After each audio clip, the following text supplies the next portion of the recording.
시작을 하겠습니다. 우리 인간의 아주 깊은 역사 해갖고서요.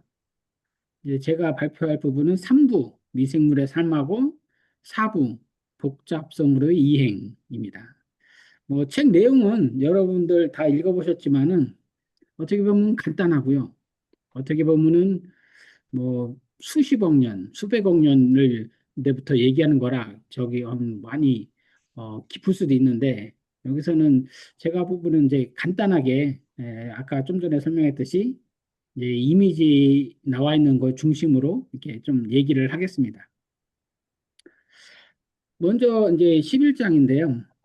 이제 태초에라는 제목인데 여러분들 아시다시피 이제 생명의 기원론을 이제 빅뱅으로 보면은 빅뱅 이후에 우리 이제 뭐 최초의 은하, 태양계, 용융된 지구에서부터 이제 태초의 이제 어떤 생명의 기원에 대해서는 이제 지구의 냉각에서 42억 년 전으로 얘기하는 것 같아요. 이때는 이제 원시 대기 어떤 이 대기 상태는 탄소나 수증기, 질소로 구성되어 있다고 했고요. 뭐 이제 화산 분출이 증기, 우주에서 온 운석의 물이 모여서 이제 대양을 이룬다고 했고, 생명이 생겨나기 위한 필수 조건들이 일부 이제 마련됐다는 겁니다. 그래서 물과 탄소, 그리고 화학 반응을 일으키는 열이 이제 생겨났다는 겁니다. 보면은 우리 표에 보면은 이제 생물학적 분자들이 이루는 요소 원소들 해서 기본 6개의 원소들로 이제 이루어진 겁니다. 이게 탄수화물, 지질, 핵산, 단백질이요.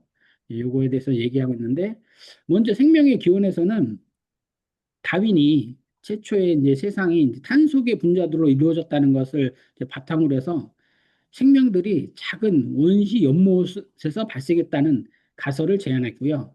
이걸로 이제 많이 부족했죠. 근데 홀데인이 조금 더 이제 다윈이 가설을 확장해서 어떤 대중화한 어떤 생명 기원론이 원시 수프 이론입니다. 물론 이 원시 수프 이론도 많이 부족하고요. 그래서 이제 다른 이제 과학자들이 새로운 화학 법칙이 필요함을 이제 얘기했고요. 거기서 대표적인 게 이제 에디프로스가 전 생물 시대의 화학을 어떤 표준 화학이라고 했고, 그리고 이제 생명의 근간을 이루는 화학을 복제 화학이라고 이제 불렀습니다. 이제 전 생물 시대에서는 우리가 이제 주기율표에 이제 118개의 원소가 있는데 좀 전에 얘기했듯이 이제 한 6개의 원소로서 원소만 이용되는데 이제 세포에서 중요한 역할을 하는 탄소계 분자가 합성되는 거죠. 좀 전에 이제 4개의 분자들요. 그리고 복제 화학도 어떤 탄소계 화합물 간 어떤 상호작용을 이루었지만은 이는 중요한 것이 니클로 니클레오티드 그러니까 사이의 어떤 반응을 의미한다는 겁니다. 이 니클레오티드가 뭐냐면은 이 화합물은 우리가 가장 중요한 핵산, DNA와 RNA이며 자기 복제를 할 수 있는 이제 복제 화학이라는 것입니다. 있는 거를 갖다가 이제 생명의 기원으로 이제 설명을 하는데 여러분도 이제 저도 중학교 때부터 이제 이걸 중학교 때 봤나요? 이제 많이 밀러와 유리의 실험을 이제 많이 이제 책에서 생물 시간에 이제 봐왔을 겁니다. 보면은 전 생물적 탄소계 화합물이 생물학적 화합물로 변화되는 과정을 밀러가 이제 원시 대기의 어떤 화합물, 수소, 암모니아, 메탄가스를 물에 녹여놓고서 전기 반응을 일으키고 여기서 아미노산을 발견했다는 거죠. 그런데 실질적으로 이제 그 이후에 많은 연구에서 원시 대기와 이 실험은 이제 많은 이제 다른 조성을 가진 것으로 나타났는데요. 그런데 이 실험의 이제 어떤 핵심은 뭐냐? 전 생물적 어떤 화학 상태로부터 어떤 생화학적 생화학이 출현할 수 있는지를 이제 과학적으로 이제 밝혀낼 수 있다는 것을 보여준 겁니다. 이제 다음에 어떤 12장은 생명 그 자체입니다. 우리 생명의 어떤 발생의 핵심 사건으로 여기서는 이제 두 가지 이론을 제시합니다. 하나는 복제하고 하나는 물질 대사. 근데 물질 대사가 먼저인지 복제가 먼저인지 이런 거를 네, 논하는 것이죠. 뭐 우리가 흔히 얘기하는 닭이 먼저냐, 달걀이 먼저냐 이런 저기 논쟁과 이제 유사한 겁니다. 그래서 먼저 이제 복제입니다.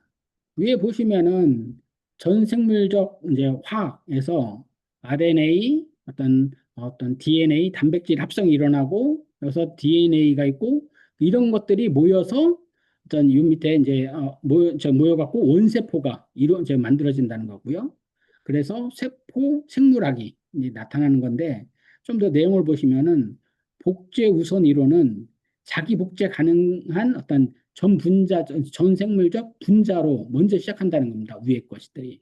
그러고서 이제 그 다음에 물질 대사가 이루어진다는 것이고, 이는 자기 복제가 가능한 RNA, DNA 분자는 처음에는 서로 섞여 있다는 거죠. 서로 섞여 있은 채로 자유롭게 어떤 대양이나 이런 데 떠다니다가 이제 그 이후에 어떤 구획화, 서로 RNA와 DNA가 어떤 구획화가 이루어진다는 겁니다. 여기서 최초의 어떤 구획화는 무생물에서 생물로 넘어가는 과도기에 있던 원세포, 아까 위에 있죠? 원세포에서 이루어졌다는 것입니다.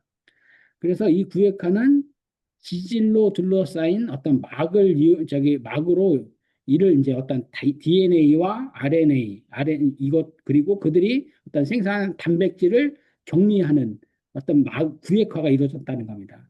요 뒤에 요거에 대해서 이제 조금 더 디테일하게 이제 좀 설명을 하고 있습니다.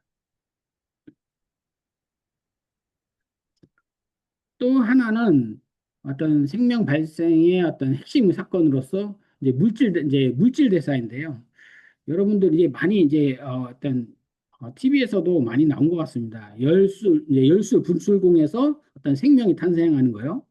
그래서 보면은 베이터스 호이저의 어떤 이론에 보면은 화산에서 나온 이제 화산이나 어떤 지하 이제 바닷속의 열수 부출공이죠.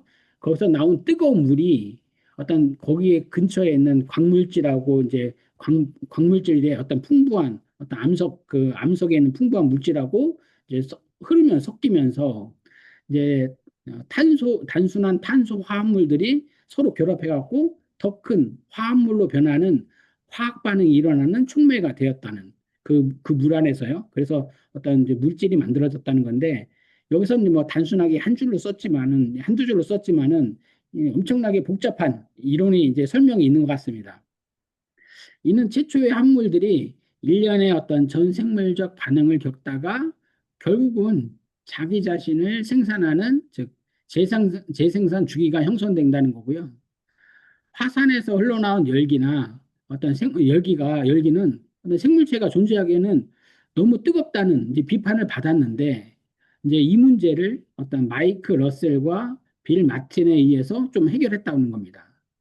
이제 이 부분에 대해서는 이제 복제와 물질 대사가 뭐가 먼저인지 또는 이제 그거에 대해서는 조금 더 많은 이제 공부가 필요할 것 같습니다. 정확하게 더 알려면은요. 다음은 이제 생존 기계 14장입니다. 우리가 생존 기계에 대해서 이제 뭐 이렇게 존재의 지도나 이런 데서 우리가 어떤 들레주에서도 많이 들었던 어떤 그 뉘앙스로 이제 이해해도 될 것 같아요. 여기 보면은 생존 기계라고 하는데 여기서 이제 박테리아와 구세균을 어떤 생존 기계로 이제 표현한 것 같습니다. 보시면은 우리 이제 요 위에 박테리아의 세포의 내부인데요. 좀 단순하죠. 보면은 세포벽이 있고 밑에 세포질이 있고 또 세포막이 있고 DNA가 있고 리보솜, 편모. 이 편모가 있다는 것도 엄청나게 큰 진화인 거죠. 아까 우리가 여기서 보면은 생명 그 자체에서 요 원세포에서 세포로 이루어지는 세포 생물학이 이루어지는 요 단계를 온 겁니다. 보면은 우리가 알기로는 생명은 대략 한 38억 년 전 스스로 복제할 수 있을 만큼 오랫동안 살아남는 세포. 이거를 우리가 이제 전 시간에도 루카라고 이제 했는데 루카의 등장과 함께 시작했다는 겁니다. 보면은 박테리아와 고세균이 오래 살아남을 수 있던 한 가지 이유는 이들이 어떤 지구의 어떤 다양한 기후 조건에서 이제 생존할 수 있었기 때문이고, 특히 박테리아는 땅과 바다, 심지어 대기에서까지 지구상 모든 곳에서 존재했다는 거죠. 그리고 고세균은 섭씨 이제 90도가 넘는 환경에서도 살아남고, 바다보다 염분이 한 10배 넘는, 10배 더 넘는 어떤 그 물에서 염분이 있는 곳에서도, 또는 산성 조건에서도 살아남았다는, 이제 이런 것들을 갖다가 이제 극한 미생물이라고 이제 부르고 있습니다. 다음에 이제 생존 기계의 어떤 중요한 특징 중에 하나가, 우리는 보통 이제 어떤 이제 어떤 물질이 생명이 이제 계속 이제 자손을 퍼뜨리지 않습니까? 그 자손을 퍼뜨리는 거에 기본적으로 이제 수직적 유전자 이동인데, 이제 고세균과 어떤 박테리아는 이제 수평적 유전자 이동이 있다는 겁니다. 이거의 결과에 따라서 상당한 어떤 유전적 개척성을 획득하게 되고, 이는 다른 유기체로부터 유전자를 얻는 과정을 말합니다. 즉, 위에서 그림에서 보면은 이제 처음에 맨 위에 것이 단순하게 이제 어떤 수용 세포나 염색체가 있는 건데, 다른 DNA 조각을 흡수하는 거죠. 여기에 뒤에는 삼킨다, 뭐 이렇게 여러 가지 이제 표현을 쓰고 있는데, 이제 서로 이제 분열하면서 계속 다른 걸 갖다가 이제 어떤 박테리아나 다른 걸 갖다가 흡수하는 그런 과정, 옆으로. 그러니까 자손에서 이렇게 밑으로 부모에서 자손으로 넘기는 게 아니라 다른 개체를 갖다가 흡수, 삼키는 그런 과정. 이걸 갖다가 수평적 유전자 이동, 이렇게 표현을 하고 있습니다.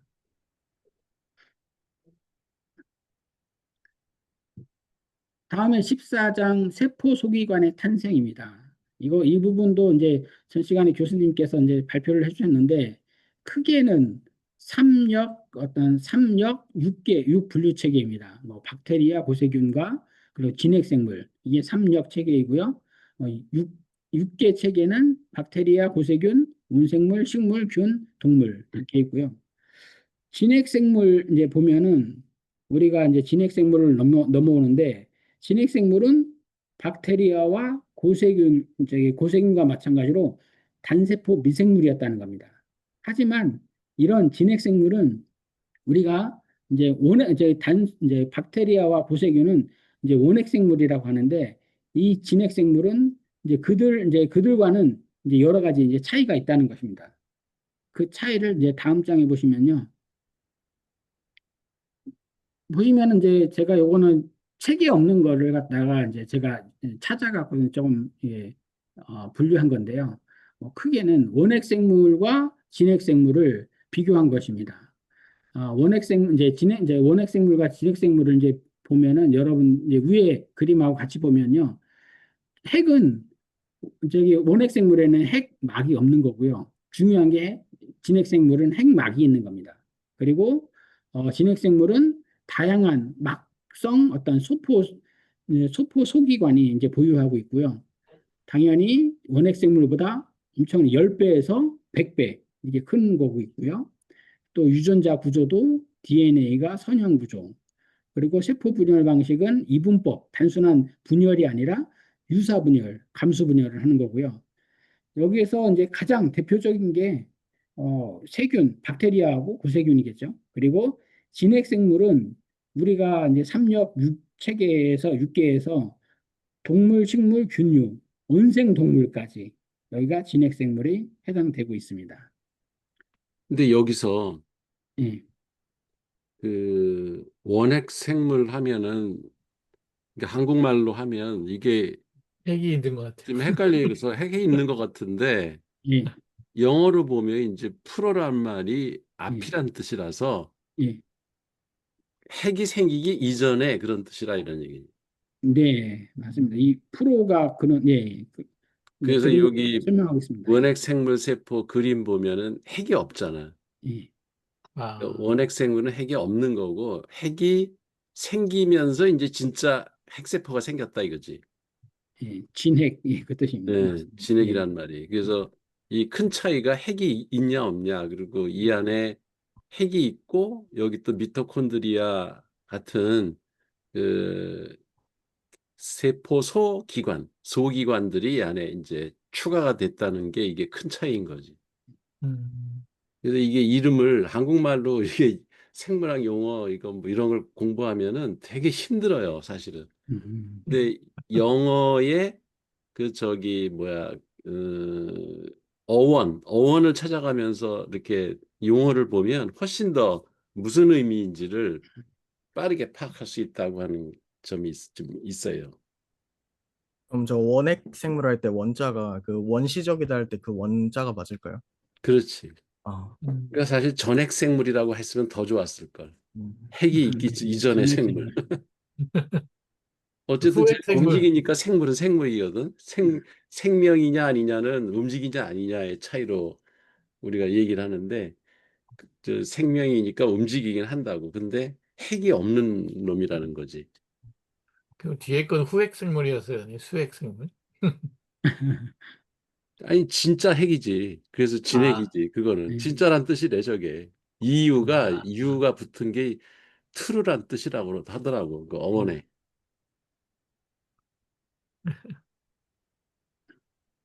네. 근데 이거 완전 생물학이네. 완전 완전 생물학입니다. 완전 생물학이고 이제 뭐 아니, 크게 이 예, 사람은 도대체 뭘 얘기하려고 하는 걸까요? 이게 참 그 기초를 너무 많이 까는데요.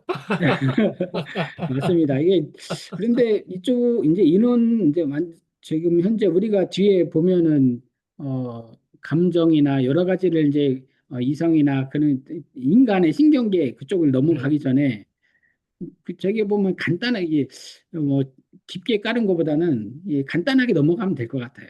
예. 네, 그쵸. 아니, 우리 첫 번째 시간에는 그래도 교수님 하실 때는 네. 뭔가 좀 이분이 이 생물을 그 기원이죠. 네. 그 깊은 역사를 찾는 거에 대한 어떤 그 철학이 좀 보여가지고 재밌었는데 오늘은 다 그냥 예, 맞습니다. 죄다 생물 얘기네. 근데 이 아, 사람이 얘기하고 싶은 거는 이런 것 같아. 그러니까 인간이라는 게 어떻게 해서 이렇게 진화했는가를 네, 뿌리부터 음, 생명체의 기원부터 다 훑어보면은 우리가 하는 행동, 우리의 감정, 그리고 인간의 인지 과정, 음, 심리 이런 것들이 왜 그렇게 행동하고 우리가 생각하고 감정을 느끼는가 이런 거를 근본적으로 이해하자는 것 같아. 그 네, 철학이나 심리학 이런 데서는 그냥 무슨 저 피상적으로 파블로프의 개처럼 어떤 네, 자극을 주면 어떤 반응이 나오는 걸로 이해하잖아, 다. 그러니까 이거 네, 심리적으로 이런 거다. 인간은 이렇다. 상상학적이죠. 맞아요. 얘기하는 게 사실 그게 다 근거 없는 얘기고 그거는 사람마다 다 다르게 반응할 수 있는 건데 음. 근원을 파고 보면은 그거의 진짜 이유를 우리가 알 수 있다. 이거를 이 사람은 얘기하고 싶은 것 같아. 이 책을 통해서. 그러면 인내를 가지고 봐야겠네요. 인내를 가지고 봅시다. 예. 네. 알겠습니다. 인내를 가지고 보면은 조금 더 재밌을 것 같아요. 저도 예. 그냥 단순하게 생물학만 생각했는데 조금 더 뒤에 보면은 교수님께서 말씀해 주셨듯이 이 진짜 세포 이게 세포에서부터 이제 그 전부터 이제 화학에서부터 어떻게 진짜로 신경계가 이루어지는데 오늘 이제 얘기할 부분이 이제 신경계 전까지거든요. 좀 음. 지루하지만은 그 대신 빨리 끝날 것 같아요. 어떻게 보면요. 아니, 이렇게 가니까 아주 스피드감 있고 좋은데요? 아니 네. 그리고 생물학 공부 다시 한번 그 리뷰한다고 생각하면 좋지 뭐. 예. 네, 다음은 15장 이제 루카 자손들의 결혼입니다. 여기 이분은 좀 이게 특이한 표현을 조금 많이 썼어요. 뒤에 보시면은 결혼, 뭐 노동의 분업, 만족 이런 말들을 쓰더라고요. 생물학에서도요. 이제 번역을 그렇게 한 건지 일부러 그렇게 쓴 건지는 모르겠지만요. 보시면은 위에 이제 그림에서 이제 원핵세포, 고세균 원핵세포에서 어떤 이제 핵이 형성되고 그 고세균에서 박테리아 세포가 이제 박테리아 세포를 흡입하는 건지 삼키는 건지 아니면 이제 잡아먹는 건지는 이제 그 표현은 요 가운데 세 번째가 있고요. 그다음에 이 안에서 어떤 미토콘드리아가 이제 생기는 뭐 이전에는 이제 박테리아였다는 거죠. 그 과정을 이제 보여주는 거고 보면은 이제 모든 진핵 생물의 어떤 가장 최근 공통 조상 이제 저는 네카라고 불러보겠습니다. 네카. 그리고 이제 원생 생물에서 진핵 생물로 진화가 이루어질 때 두 가지 핵심 변화가 수반된다는 것을 이제 수반된다는 것입니다. 하나가 세포 핵, 아까 얘기했죠. 핵이 만들어진 거고 또 하나는 결혼이라는 겁니다. 이 저기 결혼은 즉 루카의 자손들 사이에 일종의 어떤 세포적 근친상간이 일어나야만 했다는 겁니다. 수평적 유전자 이동인 거죠. 그래서 고세균 세포, 이제 세포가 박테리아 세포를 잡아먹는 어떤 삼키는 어떤 방식의 어떤 결혼이, 강제 결혼으로 잡아먹힌 어떤 박테리아는 처음에는 이제 기생 생활을 했을지도 모른다는 건데 이후에는 서로 공생 관계가 이제 맺어졌고 이 두 세포는 새로운 삶의 방식, 새로운 방식으로 함께 살아가는 거죠. 이 세포가 바로 최초의 어떤 진핵생물, 중 네카라는 것입니다. 아니, 이 16장, 그림 좀 그다음에 다시 보여줘봐. 그림을 한번 다시 보여줘봐. 이게 그 난자에 정자가 이렇게 파고 들어가가지고 수정하는 거 그림이 똑같잖아요. 아, 네, 근데 약간 좀 다른 게 이제 난자가 원래 진핵 세포잖아요. 그치. 네, 그런데 이제 그림의 모양이 이렇게 침투해가지고 정자가 끼어들어가는 모양하고 너무 비슷하죠. 똑같더라고. 네, 맞아요. 비슷해요. 근데 그러니까 미토콘드리아가 생긴 게 이게 박테리아가 외부에서 네, 침투해가지고 여기서는 함입이라는 표현을 썼는데 이거 잡혀먹힌 완전 거죠. 침투야, 침투. 그래서 난 이걸 보고 아까 그 박상호 박사하고 산에서 걸으면서 남자놈들은 전부 다 침입자다. 그냥 박테리아 같은 놈들이다. 아, 그런 진리를. 계속해요. 예. 16장 오래된 것들의 어떤 새 생명을 불어넣다 했는데요. 이제 지금 현재 이 세포의 어떤 세포 호흡에서의 어떤 에너지 생성에 대한 것이 이제 이 그림을 통해서 이제 나타난 거고요. 보면은 생명 종류는 고세균이 어떤 박테리아를 삼켰는가에 따라 달라진다 이겁니다. 보시면은 탄소 화합물을 이용해 에너지를 생성하는 일이 생명과 어떤 생명이 어떤 세상에 자신을 드러내는 방식, 행동의 어떤 근본적인 특징이라는 겁니다. 즉, 진핵생물 중에서 어떤 식물, 동물, 균류가 서로 다른 방식의 에너지를 생성한다는 거고요. 요거에서는 좀 더 뒤에 설명할 것이고, 이런 차이는 곧 어떤 이제 고세균 세포가 박테리아를 삼켰을 때 일어나는 일의 어떤 직접적인 결과로 발생한다는 것입니다. 보시면은 요거에 대해 좀 더 자세하게 설명하는 건데 서로 다른 에너지를 생성하는 방식을 가진 유전자들 사이에 어떤 공생이 시작된다는 겁니다. 보면은 세포호흡 하는 것과 광합성 하는 거 어떤 거는 세포호흡을 하는 거는 산소를 의존하는 박테리아를 삼킨 거고 이거는 이제 어떤 세포호흡이라고 하는 건 우리가 동물하고 균류가 세포호흡을 하지 않습니까? 그런 거는 산소호흡에 의존하는 박테리아를 삼킨 겁니다. 그리고 이제 광합성에 의존하는 박테리아 식물이죠. 식물은 광합성에 의존하는 박테리아를 삼킨 겁니다. 그래서 어떤 이제 식물은 주로 이제 염속체를 이용해서 햇빛을 흡수해서 에너지를 만드는. 그러니까 어떤 박테리아를 삼켰는가에 따라서 세포호흡을 하느냐 또는 광합성을 하느냐 이렇게 결정된다는 겁니다.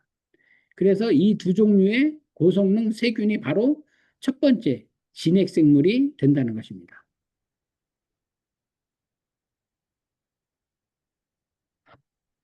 근데 신기하지 않나요? 이제 그때 우리 동물도 식물도 균도 엄청나게 다양한 종류가 있잖아요. 종속, 과목, 관문계 해갖고서 그 밑에 종을 보면은요. 이때 그렇게 분화된 것, 이제 만들어진 것들이 그 당시에 어떤 세포를, 어떤 박테리아를 삼켰느냐에 따라서 그게 다 이제 분류가 됐다는 것이죠. 그리고 물론 이 안에는 이제 뒤에 많이 설명하겠지만은 새로운 유전자들의 어떤 조합에 의해서 어떤 유전자 재조합에 의해서 이렇게 계속 뭐 종이 분화됐든지 그런 것들이 생겼을 수 있겠지만은 하여튼 저기 여기서 가장 핵심은 어떤 산소에 의존하느냐 광합성에 의존하느냐 하는 박테리아를 삼켜갖고 그것이 이제 세포이냐 광합성이냐 이런 것들이 분화됐다는 것입니다.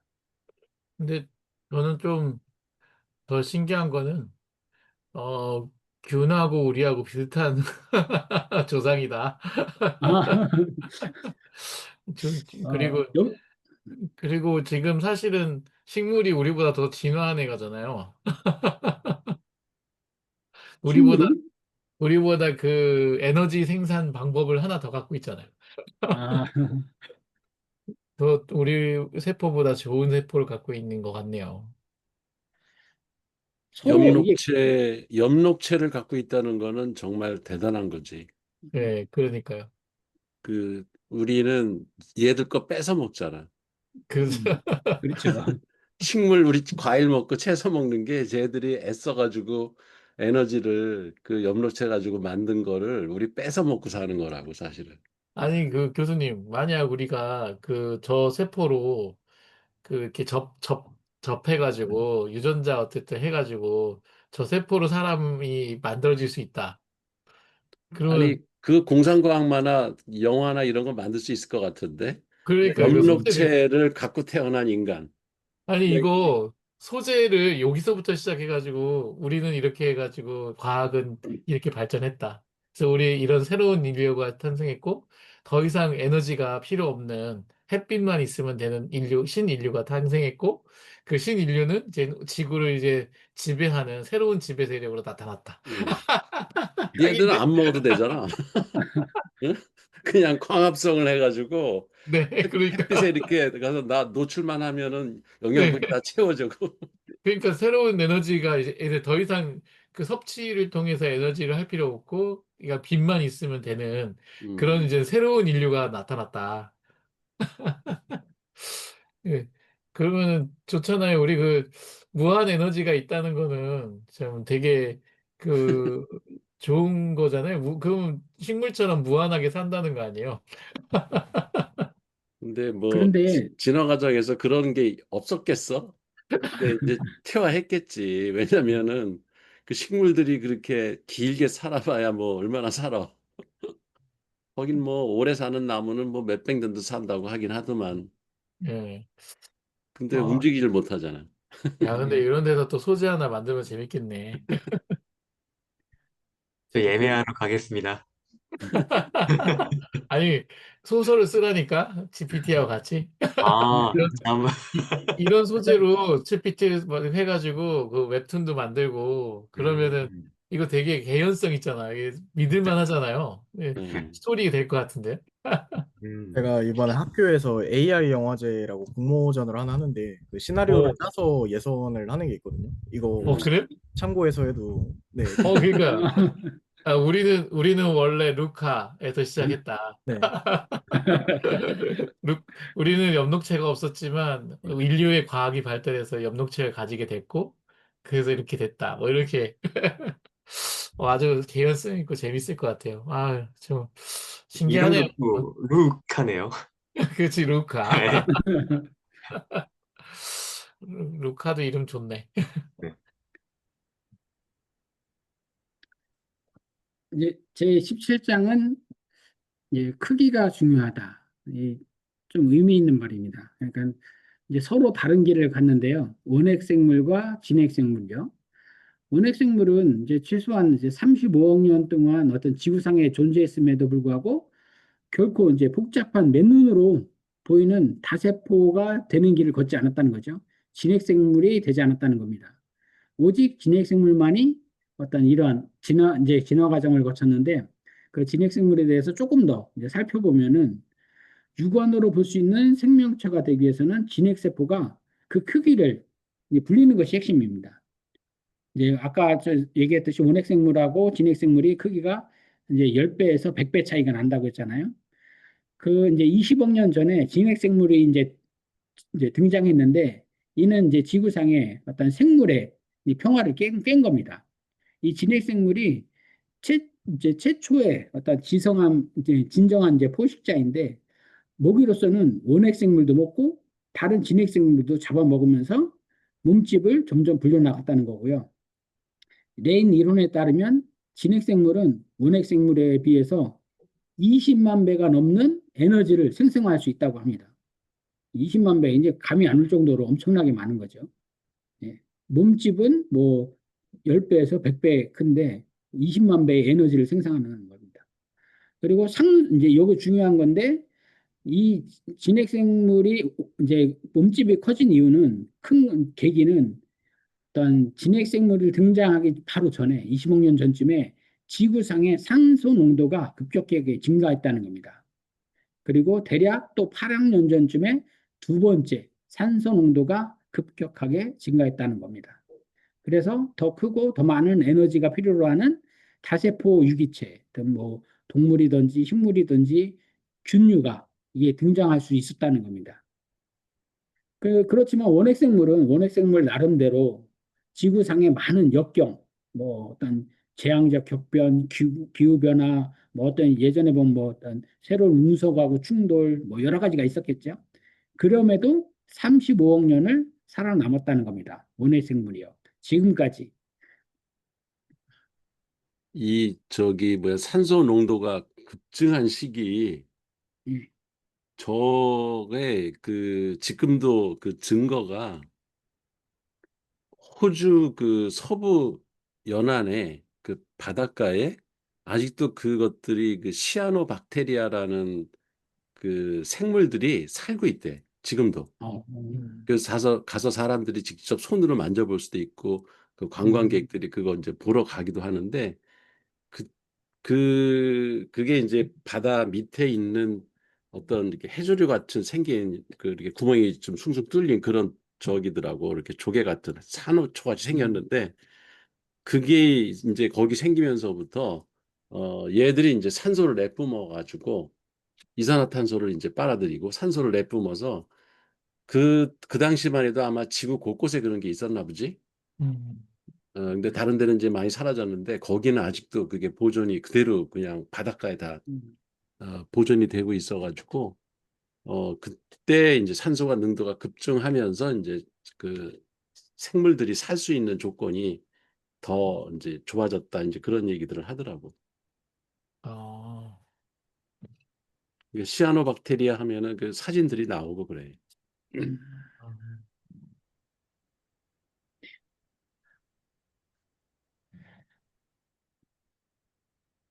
다음은 이제 18장 성의 혁명, 이제 원핵세포와 진핵세포에서 가장 큰 차이점이죠.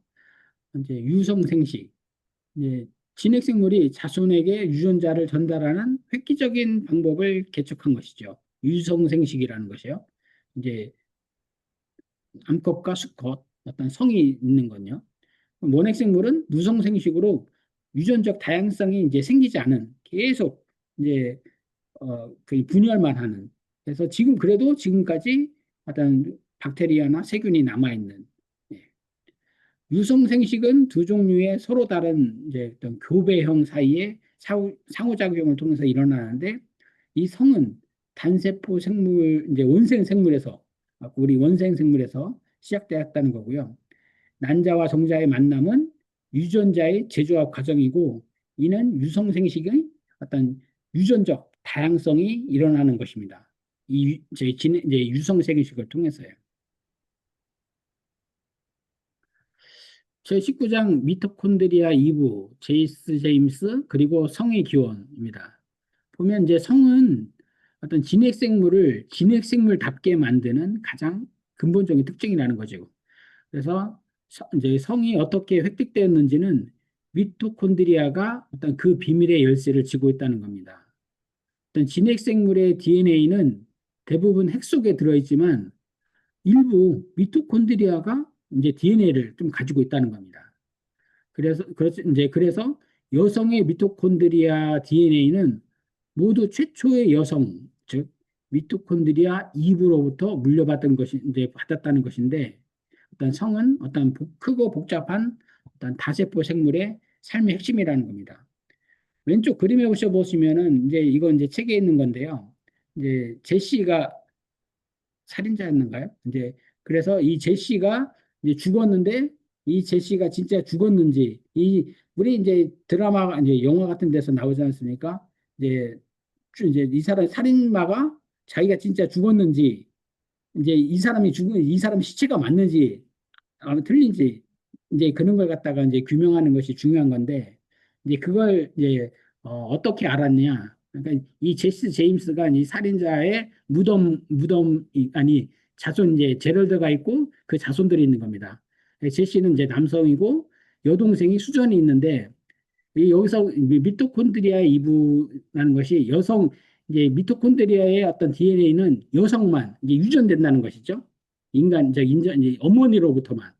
근데 보면은 이 제시 제임스가 갖고 있는 거랑 이제 수전이 이제 자손을 쭉 낳은 겁니다. 이게 몇 대를요. 거기에 수전에 이제 외아들, 제시의 외조카들이죠, 남자. 그거와 이제 진짜 제시가 죽었는지 그 시체가 맞는지를 이제 유전적으로 이제 알아내는 과정입니다. 그래서 이제 제시하고 RJ하고 그 유전자를 DNA를 비교해서 진짜 제시의 시체가 시신이 맞다 하는 걸 갖다가 밝혀내는 이제 그런 내용인데요. 보면은 뒤에 이제 모계 이제 맨 밑에요. 모계 유전과 미토콘드리아 DNA인데요. 정자의 미토콘드리아는 어떤 수정 과정에서 대부분 파괴되고 배아 발달에도 기여하지 않는다는 겁니다. 따라서 인간의 미토콘드리아는 어머니로부터만 유전된다는 거예요. 그래서 즉 나의 미토콘드리아 DNA는 어머니에게서 또는 어머니는 외할머니, 그 위에 외할머니에서 이렇게 모기 여성으로부터만 내려져 온다는 겁니다. 좀 특이한 이제 특이한 현상이죠. 네. 특이하긴 하네요. 이게 그 브라이언 사이키스라고 하는 그 생물학자가 있거든. 브라이언 사이키스. 이 사람이 쓴 책 이브의 7달들이라는 책이 있어요.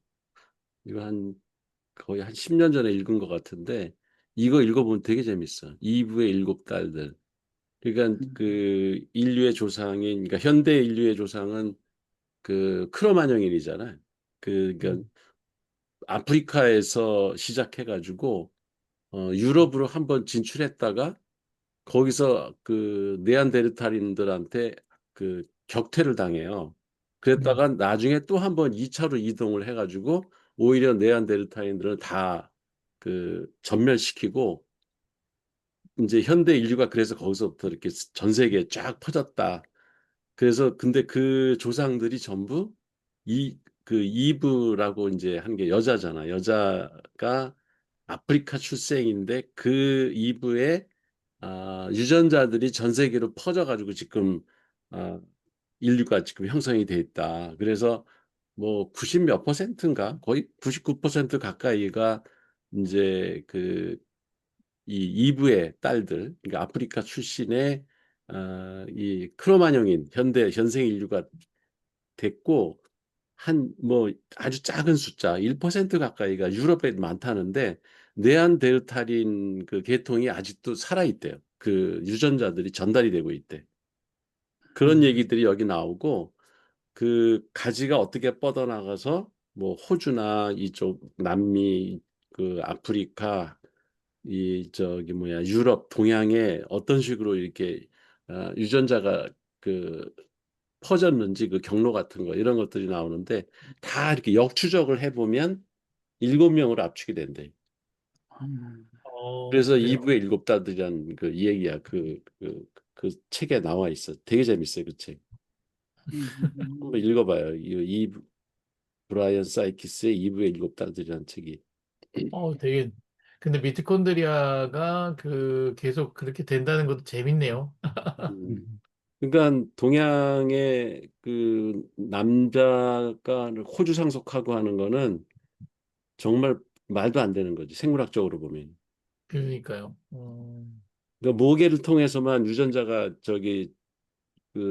계속 유전을 상속을 하지. 아버지는 그냥 수태만 시키고 사라지는 거예요. 그 청자는 그냥 침입자고. 그러고 보면, 참, 우리 정자도 진핵세포죠? 네. 그렇지. 자기, 진핵세포지. 미토콘드리아 그 안에도 있는데 얘는 수태되면 다 파괴돼 버린다고. 파괴돼 버리는 거잖아요. 예, 그쵸? 수정하는 데만 기여하고 들어가서 이 배아가 탄생하고 하는 데에는 기여를 못 한다고. 그러니까 난자에 있는 미토콘드리아만 분열을 해가지고 아이의 각종 기관들이 생기는 거지. 그럼 결국 들어가면 음, 정자의 핵만 어떻게 그렇지. 가서 붙는 거고, 예, 나머지는 다 없어지는 게 영양분으로 없어져 버리는 거네요. 그렇지. 그렇게 그래서 되면, 추적이 안 된대. 남성계는 그 네. 역추적이 안 된대. 그렇게 조상을 알 되면은, 수가 없대. 네. 그럼 진짜 여성 그것만 남네. 예. 그래서 맞네요. 모계 사회가 이게 맞는 거야, 사실은. 그러네요. 재밌네요. 이거 옛날에 배웠던 것 같긴 한데, 재밌네. 예, 다음은 20장 이제 집락의 시대. 이제 조금 더 이제 진화한 겁니다. 그래서 보시면은 단세포 원생 생물에서 이제 집락을 이루는 거죠. 그래서 작은 유기체, 그게 단세포 생물이고요. 큰 유기체, 다세포 이제 생물입니다. 여기 보면은 다세포 유기체는 어떤 진화의 역사에서 무려 46번 생겨났다고 하고요. 이는 이제 집락의 형성을 포함한다고 합니다. 근데 진화 역사에 뭐 이게 제가 이 46번이 어떤 건가 이게 찾아봤더니 어떤 데는 20번이라는 논문도 있고요. 어떤 데는 40번, 어떤 데는 60번. 이 여러 가지 게 있습니다. 이 진화의 이제 진화의 역사에 어떤 큰 획을 그은 것이요. 근데 여기서는 이제 46번 중간쯤 한 45번, 6번 얘기한 것 같습니다. 집락은 단세포 유기체가 서로 달라붙어 이제 형성된 집단을 말하는 겁니다. 위에 보면은 이제 위에가 이제 집단인 겁니다. 이제 원생 생물들이 서로 이제 모여서요. 그런데 이 원생 이제 다세포 생물의 어떤 기원을 이해하는 데 중요한 것은 진핵 생물에 그러니까는 진핵 생물들이 하나하나가 이제 모여서 어떤 다세포 생물을 이뤘다는 것을 설명하려고 하는 겁니다. 그래서 최초의 어떤 포식자로 등장한 집락 생활은 단세포 생물이 다른 어떤 포식자로부터 스스로를 방어하려고 이제 뭉친 겁니다, 한마디로. 그리고 또 다른 거는 이 집락은 이게 장점인 거죠. 생존을 위해서는 잡다한 일을 서로 세포들끼리 이게 나눠서 할 수 있다는 겁니다. 여기서는 노동의 분업이라고 하는데요. 어떤 거는 먹이를 잡을 수도 있고 어떤 거는 뭐 따로 이렇게 이제 분할을 이루는 것이 있고 뭐 여러 가지 물을 뭐 흡수한다든지 그런 것들을 이제 서로 이제 나눠서 일을 했다는 겁니다. 그게 좀 그럼 특이한 것 같아요. 예? 어떻게 나눴을까요? 어, 이제 나눠서요. 네. 아니, 모이는 것까지는 오케이. 예, 모이는 것까지는 생존을 위해서 모였어요. 예, 근데 지금 분업을 하기 시작했다는 거 예, 아니에요? 예. 그럼 근데 그 뒤에 분업은, 네네, 네, 뒤에서. 예, 뒤에서 조금 더 이게 설명하는 것 같아요. 그 분업을 네네, 그래서 알겠습니다. 예. 보면은 집락은 이제 두 가지가 있어요. 크게 응집형 집락하고 클론형 집락이 있는데요. 이제 보시면은 응집형 집락은 단순하게 이제 물고기들 아시죠? 이제 물고기들이 서로 이렇게 이제 똑같은 건 아닌데 뭉쳐 갖고서 움직이는 거죠. 근데 클론형 집락은 이제 어떤 거냐면 얘네들이 이제 클론이 어떤 이렇게 서로 이렇게 클론이란 말을 쓰지 않습니까? 이게 이게 자기가 자기를 동일하게 분열해 갖고서 이제 집단을 이루는 겁니다. 옆에 이제 그거에 대한 비교가 나와 있는데요. 클론은 한 세포가 분열해서 형성하는 거고, 그러고 동일하다는 거죠. 유전적 관계가. 그리고 서로 밀접하게 유지되고 이제 집합을 유지하는 거고요. 보시면 밑에서 보시면은 집락과 다세포 유기체의 어떤 차이점은 집락은 모여도 이제 각자가 이제 존재하는 거고 다세포 유기체는 하나의 어떤 생명체로 결합되어 있다는 건데 결합되어 있다는 겁니다. 그래서 집락은 단세포 유기체가 다세포 유기체로 이제 이행되는 이제 과정에 이제 있다고 볼 수 있는데 이제 칼 니클라스는 진정한 다세포가 된 어떤 새 집단, 식물, 균류, 동물은 그들 각각의 단세포 생물의 어떤 조상들로 된 어떤 클론형 집단을 거쳐서 이게 만들어졌다는 겁니다. 이 새 집단, 이게 약간 식물, 균류, 동물은 다세포로 이제 도약하기 위해서는 두 가지 일단 자연 선택 단계를 거쳐야 한다는 겁니다. 이제 여기서 이제 좀 전에 저희 박주환 대표님이 어떤 역할을 했는가 이제 그런 거는 이제 뒤에 걸로 한번 두 단계의 어떤 자연 선택 여기서 이제 조금 더 설명이 될 수 있을 것 같아요. 아, 네, 한번 보죠. 네. 이제 21장 보면 두 단계의 선택 과정. 이게 지금 현재로는 뭐냐면은 이제 그 집락을 이루어 갖고 집락에서 이제 책에서 보면은 어떤 거는 이제 저기 뭐 먹이를 잡는 거, 어떤 거는 번식을 하는 거 여러 가지 이제 활동을 한다고 했는데 이제 그 집락에서 그 끝나는 것이 아니라 집락에서 다세포로 넘어가는 겁니다. 넘어가는 과정을 이제 설명하는 거예요. 그래서 다세포 생물이 되기 위한 핵심 요건이 두 가지가 있다는 겁니다. 하나는 세포들끼리 부착을 하는 거예요, 서로.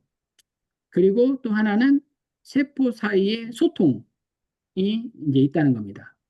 이제 세포 사이의 소통이라는 것이 이제 어떤 아까 뭐 막 이제 어떤 미토콘드리아 뭐 핵막 여러 가지 막 사이의 어떤 소통 미토콘드리아와의 소통 그런 걸 얘기하는 것 같아요.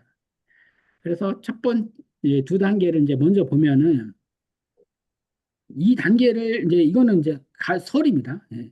적합도 정렬을 거쳐야 되는 겁니다. 적합도 정렬은 뭐냐면은 구성 세포들이 비슷한 유전적 특성을 가짐으로써 그들 사이의 어떤 충돌을 완화하고 협력을 강화하는 것입니다. 이게 다세포가 되기 위해서는요. 다세포 유기체가 이제 하나의 세포로 이제 시작되었다는 겁니다. 그 아까 클론 이렇게 더 분할되듯이요. 그날, 네. 그래서 하나의 세포로부터 다른 모든 세포가 생성돼야 하기 때문에 단세포 병목을 통과해야 된다는 겁니다. 이 통과는 어떤 것이냐? 클론형 군집으로 생성된 세포들로 구성되어 있기 때문에 이 단세포 병목을 통과할 수 있다는 겁니다. 그러니까는 하나의 세포에는 여러 가지가 이제 내포되어 있다는 것이죠. 역할이나 그 세포의 어떤 이제 기능 같은 것들이요. 이제 여기서 이거는 적합도 정렬이고 적합도 의무는 뭐냐면은 개별 세포들이 적합도를 넘어 전체 유기체의 선택으로 넘어가는 겁니다.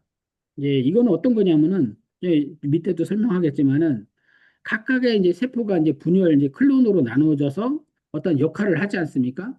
그렇지만은 거기서 끝나는 것이 아니라 이제 많은 세포들이 하나의 유기체로 시스템으로 이게 움직이는 과정으로 넘어가야 한다는 그런 의미인 것 같아요. 그래서 적합도 위임이 일어나면 서로 다른 기능을 수행하는 세포들 사이에 지속적인 상호 의존성이 형성된다는 겁니다. 그러니까는 뭐 간에 있는 간세포, 위에 있는 위세포, 뭐 이제 신장세포 여러 가지가 있지만은 그런 세포들이 서로 각각의 하나의 세포에서 형성된 이제 하나의 다세포에서 이제 나왔지만은 서로 유기적인 관계를 맺어야 한다는 그러한 단계로 넘어가야 한다는 그런 의미이고요. 따라서 특정 기능을 수행하는 세포가 생존하기 위해서는 다른 기능을 수행하는 세포에 의존하게 된다는 것이고요. 집락에서는 그러나 그것을 구성하는 모든 세포가 이제 잠재적으로 이 클론에서 이렇게 이제 모든 것을 이제 기능을 수행하고 있었다는 겁니다. 그렇지만은 이제 집락에서는요, 진정한 이제 다세포가 되기 위해서는 그 기능이 어떤 유전처 안에, 그러니까 DNA나 RNA나 이런 거 안에 모두 이제 프로그램 되어 있어야 한다는 거죠. 그러니까는 어떤 간세포가 이제 되기 위한 어떤 뭐 이제 프로그램이 이제 DNA나 RNA가 뭔가 있어야 되겠다는 거죠. 그래서 따라서 여기서는 이제 집락에서는 조금 더 이제 디테일하게 책에서는 설명하고 있는데 이제 서로 기능을 못하면 이탈자가 생기고 서로 죽고 막 그럽니다. 그렇지만은 여기 진정한 다세포 유기체에서는 이제 이탈자가 생길 수 없다는 겁니다. 물론 생길 수도 있죠. 뭐 변이가 일어나고 여러 가지가요. 그렇지만은 거의 일어나지 않는다는 거고 서로 의지하며 혼자서는 생존할 수 없다는 겁니다. 그래서 이런 어떤 전문화된 기능을 가지게 된 것은 유성생식의 결과라고 이렇게 책은 이렇게 설명하고 있습니다. 그러면 이 가설은 이- 이게 지금 세포가 있는데 이 세포가 어, 어떤 놈은 먹는 데에 익숙한 세포가 있는 거고 네, 어떤 거는 이렇게 생각하는 데 익숙한 세포들이 이제 원래는 이렇게 따로따로 있다가 지금 어느 순간에 얘네들이 서로 만나가지고 여기서 이제 분화되면서 이게 하나의 유전체에 이 서로 이제 이렇게 핵의 이게 유전자가 서로 섞이고 그러면서 이제 새로운 또 이제 유전자의 그림들이 계속 이렇게 엉키고 그러면서 이 다양한 역할을 하는 그 세포들이 모여서 지금 우리의 모양이 됐다. 이걸까요? 아니요, 그러니까 제가 아니면 이해한 건 이게 응집형하고 예, 클론형을 혼란하면 안 되는 게 응집형은 그야말로 예, 뭐 모여서 물고기 떼처럼 예, 다른 개체들이 모여 음, 있는 거예요, 그냥. 예, 그쵸. 그 산호초들도 이렇게 한 군데 모여서 살거든. 예, 근데 걔들은 다 별도의 개체라서 그걸 음, 아무리 많이 모여 있어도 걔들이 하나가 아니라고. 다 다른 것들의 집합일 그쵸. 뿐이지. 네. 근데 이제 클론형 집락은 분화, 이게 분화되는 거죠. 그 단일 세포에서부터 예, 시작하는 거예요. 그 음, 단세포 문을 통과해야 된다는 얘기가 그 왜 난자가 하나잖아. 그렇죠. 예, 난자 하나가 분화가 돼가지고 여러 개 세포들이 그러니까 나눠져 가지고 분열을 해서 그 사람 몸을 이루잖아. 그러니까 사람 몸이 이제 전형적인 이게 클론형 집락인 거지. 그렇죠. 수많은 세포들이 모여 있지만 얘들은 하나의 세포에서 다 분화된 거예요. 네. 그러다 그러니까 보니까 각 그 세포들은 공통 DNA를 다 가지고 있다고. 그렇기 때문에 한 생명체처럼 유지할 수가 있고 서로 의존하면서 그 세포들 간의 상호 의존성이라는 게 무지무지 끈끈한 거지. 그래서 이탈을 할 수가 없다고, 바깥으로.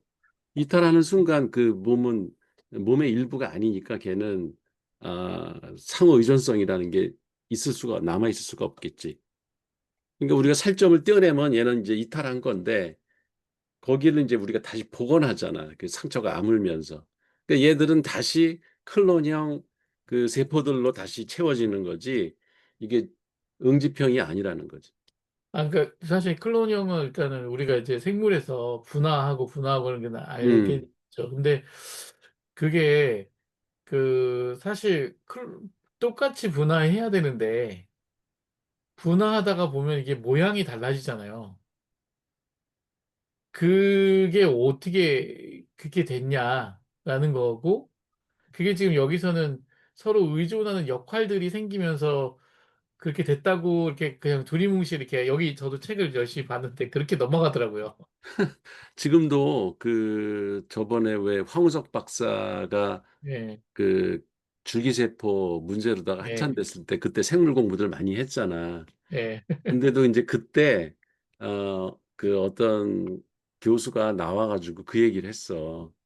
그 줄기세포가 만능이라고 할 수 없는 게 황우석 박사가 너무 앞서갔다고 하는 게 뭐냐면 네, 우리가 DNA를 그 복제를 해도 네, 그 방향성을 지시할 수 있는 과학 수준이 지금 없대. 무슨 그렇죠. 얘기냐면 줄기세포를 키우잖아. 네, 그러면 예를 들어서 간의 줄기세포를 채취를 해다가 그걸 다시 배양을 해서 그 번식을 시키면 증식을 시키면 간은 만들 수가 있대.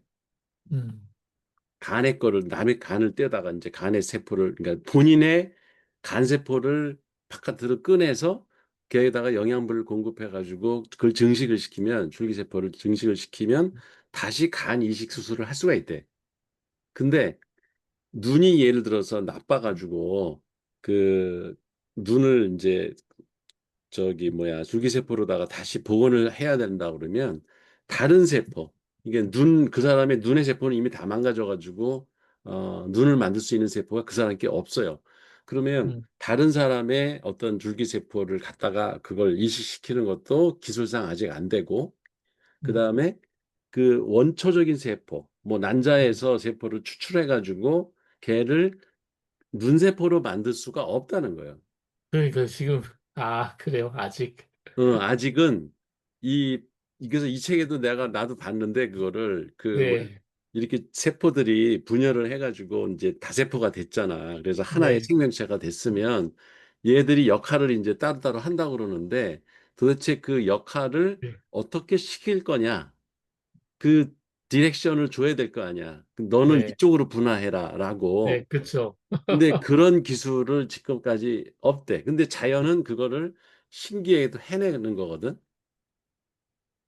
그 태아에서부터 지가 알아서 눈도 생기고 세포 저 간도 생기고 쓸개도 생기고 뭐 뇌도 생기고 그 단일 세포에서 나와가지고 그렇게 각자 자기 기능대로다가 분할해가지고 생명체가 된다는 거예요. 그래, 정말 이거는 모르지 최신의 그 생물학 새로운 아니, 논문에서 뭐 이미 밝혔는지는 모르겠는데 그래서 내가 제가 알기로는 아직은 그런 거를 그 저기 뭐야 원인이나 왜 그런지 어떻게 하는지 그거를 정확히 파악을 못했다는 것 같아. 제가 그래서 가설을 세운 거죠, 아까. 그래서 보니까 이렇게 그 진핵세포가 다른 것들을 계속 잡아 이렇게 서로 합치잖아요.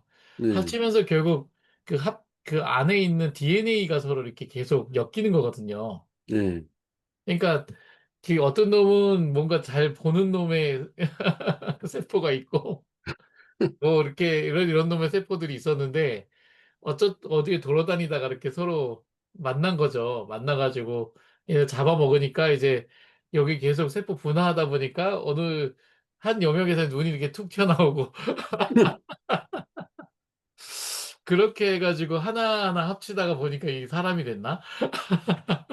야 그건 뭐 상상력의 끝판왕인데.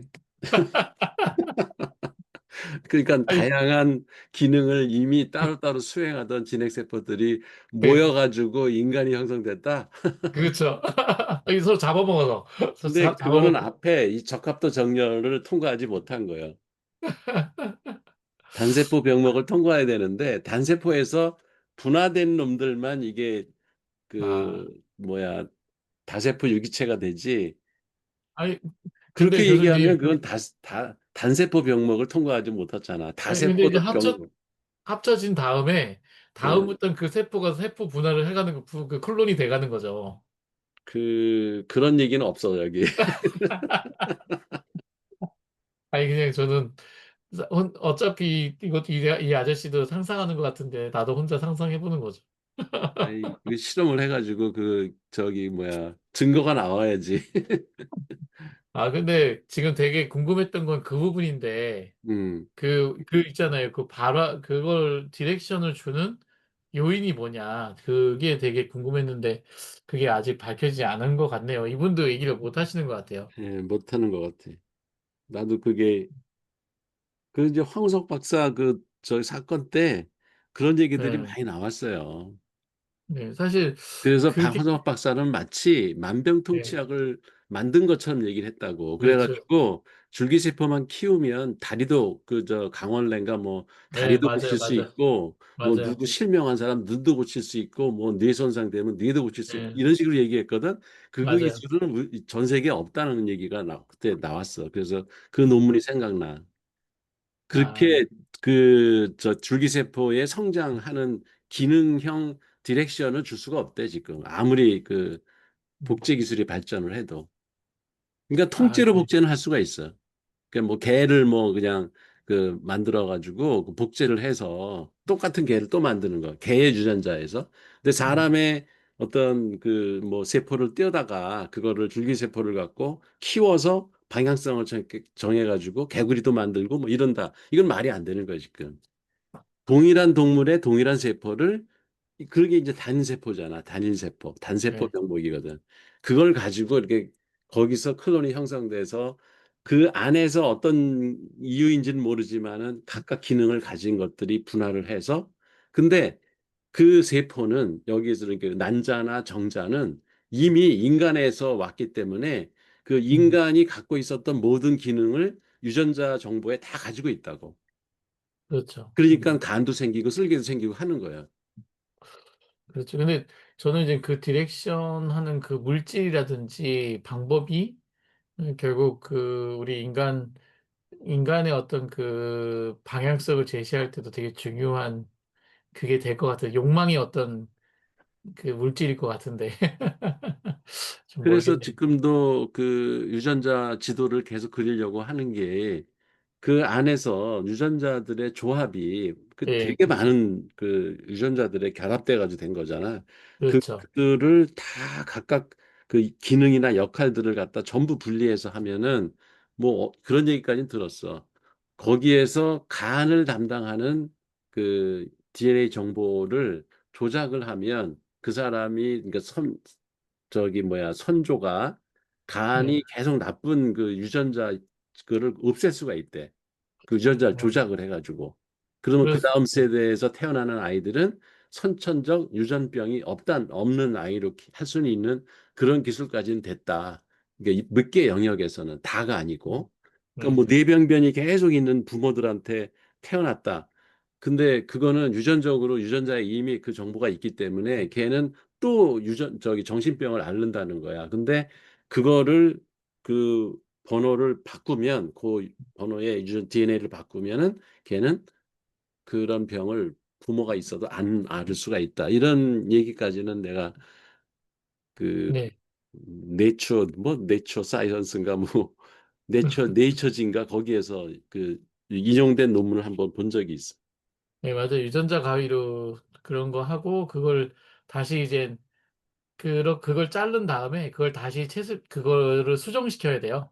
음, 그 수정을 해서 나온 아이는 이제 그 유전차가 그 요인이 없으니까 음, 이제 그 강건한 데가 되는 거죠. 맞아. 근데 이미 형성돼 있는 우리는 아무리 고쳐도 그냥 고쳐 쓰는 거지. 음, 그게 이제 소용없는 게 되는 겁니다. 아이가 태어날 때는 그 요인을 뺄 수는 있습니다. 음, 맞아. 없는 눈을 만들 수는 없어. 네, 그러니까 있는 눈을 고칠 수는 있어. 네, 그렇죠. 아, 오늘 아쉽게 끝날 것 같은데 이거. 아, 더 공부해 봅시다. 더. 네, 진행해 주세요.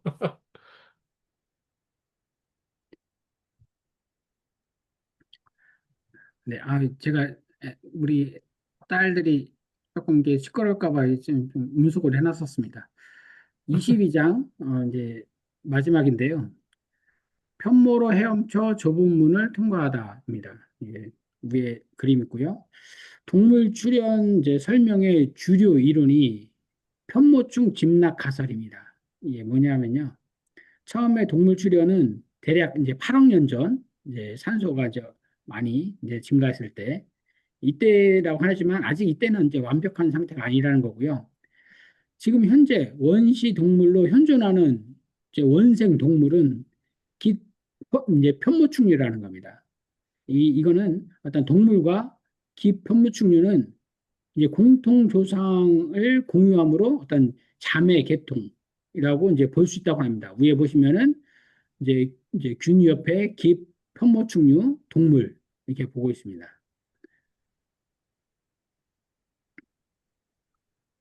보시면은 이 편모축류의 이제 그림을 보면은 핵이 있고요. 그 위에 이제 이제 깃이 있고 이제 편모가 있습니다. 보면은 다세포 생물의 기원 연구의 핵심으로서 이제 기편모축류를 하고 있는데 이 기편모축류는 편모는 요거는 기다란 꼬리 이제 꼬리죠. 이거는 파동 운동을 하고 선모는 이제 회전 운동을 하는 겁니다. 이게 이래서 얘를 이제 동물 세포의 원형 최초 이제 원형이라고 얘기하고 있고요. 이제 편모는 원생 생물이 이제 동물로 이행하는 과정에서 이제 중요한 위치를 차지하고 있고요. 선모는 초기 동물의 어떤 신경계 진화의 어떤 핵심적인 역할을 한다고 합니다. 그래서 다세포 집락은 세포 간 부착, 어떤 세포 간 소통, 유전자 발현의 조절을 통한 노동 분업 등 다양한 다세포 유기체의 어떤 기본적 특징을 지닌다고 합니다. 이 다세포 집락이요. 그 중에 이제 그 기편모축류 등을 형성하는 클론형 집락은 유전적 균일성이 있고 어떤 생리적 이제 충돌을 완화하고 세포 이탈, 아까 이제 세포 이탈이 우리 다세포 유기체에는 없다고 했지 않았습니까? 거의 이것도 이제 최소화할 수 있다고 합니다. 그걸 통해서 적합도 정렬을 이제 기편모축류가 이제 통과를 한 거고요. 이제 적합도 위임 부분에서는 유성생식으로 암컷, 수컷을 이제 자손을 이제 만드는 것까지는 이제 됐지만은 이 편모축류가 그러나 이거는 단지 집락의 일부를 구성하는 세포 하나라는 겁니다. 하지만 이 세포, 이 기편모축류는 특별한 유형의 세포였다고 합니다. 이 세포는 온전한 다세포 유기체를 만들 수 있는 어떤 유전적 장치는 물론이고요. 이제 그에 필요한 어떤 모든 이제 부속품들을 가지고 있었다고 합니다. 동물의 가장 소중한 자산인 어떤 뉴런과 어떤 신경계의 생리적, 유전적, 분자적 기반이 이 기편모축류에서도 발견되었다는 것입니다. 그래서 이들은 어떤 신경계의 재료가 될 수 있는 형질을 모두 보유하고 있고 그 후손들이 어떤 최초의 신경계를 만드는 어떤 길을 열어주었다고 합니다. 이제 이런 것들이 계속 진화해서 어떤 완전한 이제 동물이 지금 완전한 동물이보다 지금의 동물들이 이제 만들어졌다, 이제 진화했다 이렇게 이제 얘기하고 있습니다. 네, 제가 준비한 부분은 여기까지입니다. 신기하네요. 이렇게 변모가 파동 운동을 하고. 네. 이 파동 운동, 회전 운동, 이제 아까 이제 계속 이제 이 부분이 저도 이제 교수님하고 아까 얘기하면서 말씀드렸던 부분인데, 우리가 이제 137억 년 전부터 8억 년 전, 뭐 지금까지 얘기하고 있는데 이 감을 모르겠어요. 그러니까 너무 이제 박주환 대표님도 얘기했듯이 그 중간중간이 없어요. 중간중간을 모르겠어요. 이게 어떻게 실질적으로 이 기편모축류가 동물로 이렇게 다시 진화했는지, 진짜 요것이 진화한 건지, 아니면 다른 것들이 진화한 것인지, 그런 음, 것들에 대한 어떤 디테일한 부분은 엄청나게 부족한 부분 같습니다. 그렇지만은, 이제 이런 부분들이 지금까지 어, 태초에서부터 진핵세포, 그래서 이제 진핵생물을 거쳐서 이 편모축류까지, 이제 이 다음에는 이제 해면류나 뭐 실질적으로 동물은 해면류나 나오겠죠. 그 전까지 이제 간략하게 이제 봤다는 것이 이제 지금 현재 제가 오늘 발표할 부분인 것 같습니다. 예, 부분이었던 것 같습니다. 다음에 그냥 바로 뉴런 나오더라고요. 예, 이분들 건너뛰시네. 아니, 그거 다 하다간 책이 뭐 수도 없이 두꺼워질 맞습니다. 테니까 그냥 핵심적인 저기 뭐야, 이렇게 마일스톤? 네, 중요한 그러니까요. 포인트만 찍고 넘어가는 것 같아. 그러니까 예를 들어서 이런 그 기편 모축류? 네, 얘가 어떻게 태어나는지에 대한 얘기도 없잖아. 예, 그러니까요. 근데 얘는 이거 편모 이거 움직일 때 전기 신호를 일으킨다네. 음, 아, 그래요? 예. 그러니까 그 왜 박테리아도 이게 있잖아. 네, 선모가. 네. 예, 얘는 그냥 꼬리치고 정자도 있고 그렇잖아. 근데 얘는 이 육모, 편모 얘들을 움직일 때 전기 신호를 발생한대. 그래서 그게 신경계에서 우리 뇌세포가 그 정보를 전달하는 방식과 똑같다는 거야. 그래서 여기에 그 최초 신경계가 얘로부터 생겼다는 거지. 동물들은 그래서 신경계를 갖기 시작했다. 가만있어. 근데 제가 요 부분 이제 읽다가 다 못 읽었는데, 요 긴편모충류가 지금도 있어요? 네, 당연히 있겠지. 예, 어, 있으니까 이걸 발견을 해서 실험을 하고 관찰을 해서 하는 얘기지. 예. 기편모충류. 이게, 8억 년 전에 지금도 태어났고 있다. 그, 그 이후에만 동물이잖아. 그 앞에 건 다 무슨 박테리아, 무슨 뭐 유알렐리아, 균류 뭐 이런 예, 것들이잖아. 그렇죠. 기편모충류부터가 동물의 그 분화가 거기서부터 일어났다는 거예요. 얘가 그러면은 뭔가 모여가지고 뉴런을 구성하는 뭐가 됐을 수도 있겠네요. 예. 신경계의 그 원시적인 모습이 얘한테서 발견이 됐다는 거지. 나 이거 처음 들어봤어. 그러게요.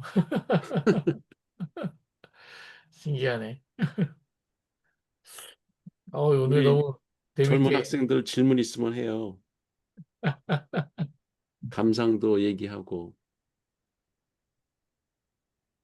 저는 감상은 전 이거 책 볼 때 되게 처음 낯설면서도 재밌었던 게 어, 인간의 무언가를 말하기 위해서 한 몇십억 년 전에 뭐 세포 단위의 생물들을 계속 다루잖아요. 처음에 네. 네. 그 제 7, 8부를 먼저 읽다가 너무 이게 막혀가지고 앞부분을 다시 읽게 됐는데 어 약간 파도 치는 이 해수면을 말하기 위해서 심해를 먼저 다루는 느낌을 받았거든요.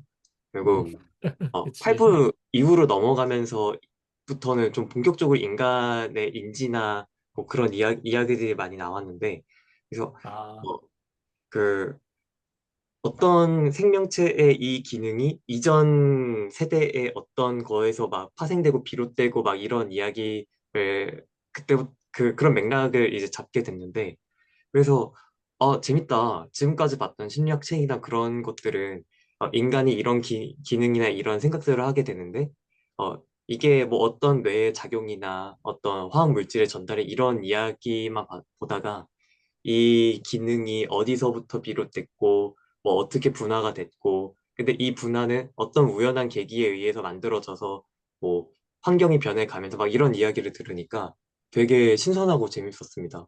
음. 네, 여기까지입니다. 그쵸. 사실 저도 아직 제 거 파트 읽고 있어가지고 뒤에 뭐가 기대되는 내용이 많이 나올 것 같네요. 네, 맞습니다. 좋은데. 우리 김우성 학생도 그 어때 첫 소감이 책은 읽었어요 이거? 아니요, 저는 이제 모임을 처음 초대받고 이제 책에 대한 정보도 제가 없었기 때문에 네, 어, 오늘 모임 와서 듣게 됐는데 너무 인상 깊었던 것 같습니다. 하루빨리 책을 좀 구입해서 빨리 따라가서 읽어야겠다는 생각이 들 정도. 사실 음, 인간이 이제 삶을 살아가면서 이제 자신의 기원이나 이런 거를 쫓는 게 당연한 이제 본능이라고 생각을 해요. 그래서 이제 나의 이제 태초는 어땠을까부터 시작해서 내가 소속돼 있는 이 종의 기원을 찾아가는 게 이제 인간으로서의 출발점이라고 저는 생각을 하는데 이렇게 타고 타고 가서 이제 맨 처음에 이런 식으로 시작됐다가 이렇게 이런 작용들이 일어나서 현재 인류가 됐다라는 게 이제 과거 맨 태초로 가서 이것들을 살펴본 다음에 다시 타고 올라와서 현재 우리가 이러한 생각과 음, 행동 패턴을 가지게 된 것을 좀 이거를 과거를 통해서 알 수 있다는 게 되게 인상 깊었고요. 사실 저도 이제 과학에 대해 관심이 있고 과학 기술에 또 특히 관심이 있는데 사실 기술이라는 게 사람이 이제 살기 편하기 위함도 있고 이제 사회가 잘 돌아가기 위함 때문에 기술의 발전이 이루어지는 건데 그래서 음, 기초과학에 대한 부분을 자꾸 기술적으로 이용하려는 약간 그런 태도가 지금 바뀌어 있다 보니까 왜냐면은 이제 취업 준비나 아니면 이제 창업 경진대 같은 경우에도 이제 기술을 이제 약간 세속적인 약간 그런 걸로만 좀 생각을 하는 경우가 좀 다반사였는데 오늘 같은 모임 같은 자리에서 과학을 통해서 우리의 진짜 사회적인 우리의 기초 심리가 어떻고 약간 이런 관점으로 과학을 재해석할 수 있게 돼서 되게 좋은 기회 마련해 주신 것 같아서 정말 감사드립니다. 예. 네, 그 이상입니다. 한지찬 소장님 들어오셨는데 여기 우리 새 뉴페이스 이게 지금 평균 연령이 계속 낮아지고 있어. 우리 김우성 학생이 지금 얘기하는 거 들어봤죠? 1학년이에요, 1학년. 대전대학교 1학년 학생이 저렇게 똑똑해. 야, 참. 탐나지? 아, 나 저기 미안해요, 저 교수님. 나 지금 초대했어요, 일단. 내가 초대했고. 아니, 교수님 이렇게 갑자기 너무 확 급락 다운 시키면은 어떻게 이걸 간극을 극복하지? 아니, 우리 저기 이경남 학생도 지금 4학년이라고 그랬잖아요. 네, 맞습니다. 그런데 갑자기 1학년이 오면은 이제 고등학교 노는 거 아니에요? 아니, 고등학생도 똘똘한 친구 있으면은 영입을 해요. 아, 우리 네, 고졸자도 아주 똑똑한데 어떻게 네. 하려고? 아니, 야, 근데 정말 좋네요. 네, 그 의견이 다른 의견이어서 다른 좋네요. 맨날 의견인데. 우리 하는 말만 하다가 다른 예. 생각도 들으니까 너무 아, 재밌어요. 저기 김우성 학생 얘기하는데 어? 우리 박찬 대표가 그 아들 바라보는 눈길이더라고요. 아니, 기특하잖아요. 그 되게 열심히, 멋있어요. 사실 저도 그만큼 생각을 많이 하지는 않기 때문에 많이 배울 수 있을 것 같아요. 아유, 정말 좋네. 좋아. 서로 자극이 되는 거죠, 뭐. 예, 그러니까요. 좋네요. 저도 자극이 될 것 같습니다. 음. 새롭습니다. 아니 저기 괜히 이거 준비하는 거 어려워지네. 아니 교수님 아무래도 높은 수를 쓰신 것 같은데 이 세무 여기를 이제 세무를 담아서 더 깊게 하시려고 하신 것 같은데. 예. 아니, 그런 건 아니고, 세상 사는 이야기도 책 읽으면서 같이 하자. 네, 근데 맞아요. 너무 노인네들끼리여서 얘기하면 맨날 그 얘기만 하니까 좀 젊은 친구들을 수혈을 해서 젊은 사람들이 어떻게 생각하는지 그런 얘기도 듣는 게 우리한테 큰 자극이 되고 또 우리 젊은 친구들은 그 이 옛날 세대들은 무슨 생각을 하고 사나 그 서로 이해하면 이게 소통이잖아. 네, 네, 이게 맞아요. 세포 이게 그 생리를 보면서 어쩌면 이렇게 인간 사회하고 똑같을까? 네, 아주 그 그러니까요. 원핵생물, 원생생물, 뭐 원핵생물 신나, 이런 거 물론, 세계가 되게 단순한 것 같은 데서도 거기서도 이게 다세포 유기체가 되려면은 소통이 돼야 된다고 하는 말이 그 네, 나오잖아. 그래서 그렇죠. 그런 게 결국 이렇게 개체들이 모인 이런 작은 모임에서도 이게 소통이 얼마나 중요한 건가. 예. 맞아요. 생존을 위해서. 그렇잖아. 이게 맞습니다. 소통하는 게 그 놀이로 하는 게 아닌 거야. 음, 음, 생명체이기 때문에 인간도 그 생물하고 어렸을 때 세포하고 똑같이 서로 소통하지 않으면 서로 역할 분담도 못하고 옆에서 그 세포에서 하고 있는 일을 모르면은 지는 그냥 자멸하는 거예요. 근데 지금 저도 교수님 그 앰비언트 AI 내가 이제 이번에 강의하는 내용인데 정말 그 자료도 없고 아무것도 없어가지고 짜증나는데 이 앰비언트라고 하는 그 다음에 이제 어쨌든 이게 앰비언트는 내가 무의식 중에 뭔가가 그 미리 만들어지고 내가 의사결정만 하거나 아니면 내가 그냥 마음만 먹으면 바로 이어지는 이루어지는 어떤 그런 AI 에이전트의 모임인 그런 원리인데 사실 요거보다 좀 더 나간 게 이제 지난번에 우리가 그 제가 잠깐 했던 에콜로지컬한 어떤 그 상황 있잖아요. 서로 생태계로 이루어가는 거. 근데 음, 그 생태계라고 하는 거는 누군가의 이렇게 에너지가 몰려 있는 게 아니고 서로 그 에너지를 최소한의 에너지를 가지고 생존하는 어떤 네트워크거든요. 음, 생존하고 있는 그리고 그 안에서 그냥 가장 그 작은 에너지로 자기가 이제 계속 지속을 하는 거죠. 이제 그런 원리들을 생각하다 보니까 이 AI의 어떤 방향도 정말 엄청난 에너지를 써서 뭔가를 유추하고 만들어내는 것도 처음에 어떤 발생적으로는 되게 중요하지만은 결국 얘의 진화의 과정은 적은 에너지로 그 의사결정을 좀 더 효율적으로 하는 방법을 찾아주는 것이 더 다음의 진화의 단계구나라는 거에 사실 이런 음. 어떤 이 생물학을 공부 이번에 요즘 이렇게 책 보면서 아이디어를 거기서 조금씩 조금씩 얻고 있어요. 얘가 그렇지. 이렇게, 얘들이 어떻게 지내왔는지 과정을 보면 예, 얘들도 결국은 몸체를 키우려다가 키우면 예, 이점도 있지만 예, 그게 에너지가 많이 필요하니까 다시 예, 몸집을 줄여야 되고 그 예. 적정한 몸집을 찾아가는 게 이게 진화의 과정이란 말이지.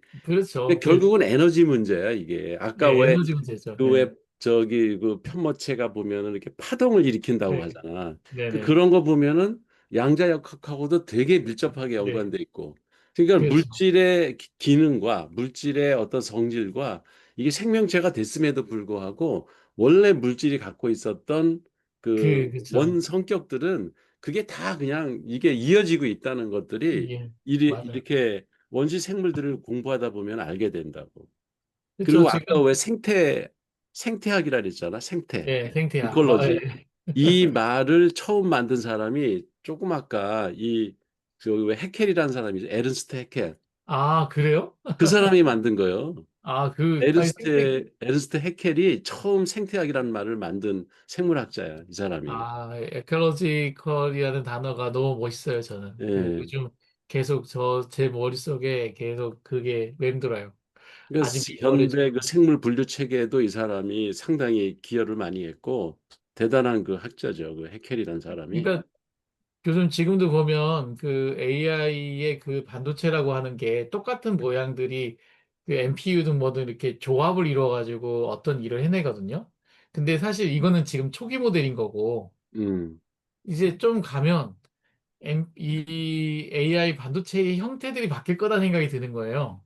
음, 분할을 시켜야 되는 거예요. 이렇게 그 전문화 시켜가지고 어떤 놈은 이렇게 만들고 이렇게 만들고 같은 어떤 그 기능이 그 역할은 비슷하지만은 그 형태가 틀려지는 이런 것들이 앞으로 생기겠다.